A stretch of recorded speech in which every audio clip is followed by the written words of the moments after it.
Vous êtes ici sur Histoire et Portrait, la chaîne de l'histoire pour l'histoire au XIe siècle, le Maghreb est en mutation. Les conquêtes arabes ont islamisé la région, mais les Berbères conservent leur identité. Des dynasties berbères émergent, unifient des territoires et jouent un rôle clé dans l'histoire de l'islam et de la Méditerranée. Les Almoravides, Almohades et Mérinides façonnent le Maghreb. Tout commence avec les tribus Sanaja du Sahara. Youssef ibn Takfin unifie les tribus sous un islam rigoriste et fonde Marrakech en 1062, qui devient le cœur de l'empire almoravide. Les Almoravides étendent leur domination sur le Maroc, l'Algérie occidentale et l'Espagne musulmane. Leur victoire à Sagraja en 1086 est légendaire. Ils sont aussi des bâtisseurs, comme en témoigne la mosquée Koutoubia à Marrakech. Leur règne strict provoque des révoltes, menant à la naissance des Almohades. Au XIIe siècle, Ibn Toumer critique les Almoravides et prêche un retour à la pureté islamique. Son disciple, Abdelmen, renverse les Almoravides.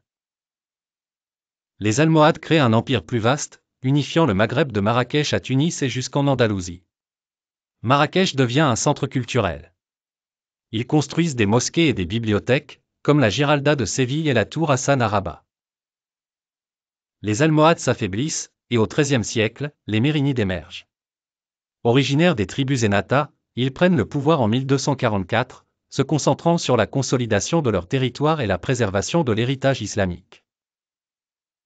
Fès, capitale mérinide, devient un joyau culturel. La Médersa Bouinania est un chef-d'œuvre de l'art mérinide. Les Mérinides protègent les sciences et les lettres, attirant savants, poètes et philosophes à leur cour.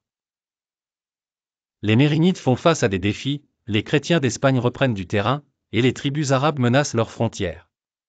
Au XVIe siècle, leur pouvoir décline, mais leur héritage perdure, notamment à Fès. Les dynasties berbères ont influencé le Maghreb et le monde. Les Almoravides utilisaient des chameaux dans le désert, mais des chevaux en Espagne. Les Almohades ont introduit le minaret carré, symbole de l'architecture islamique.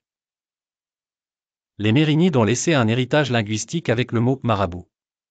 Ces détails montrent l'influence des dynasties berbères. Elles ont unifié des territoires, défendu l'islam et créé des œuvres d'art et d'architecture. Au-delà des monuments, leur héritage est l'esprit d'indépendance et de résilience.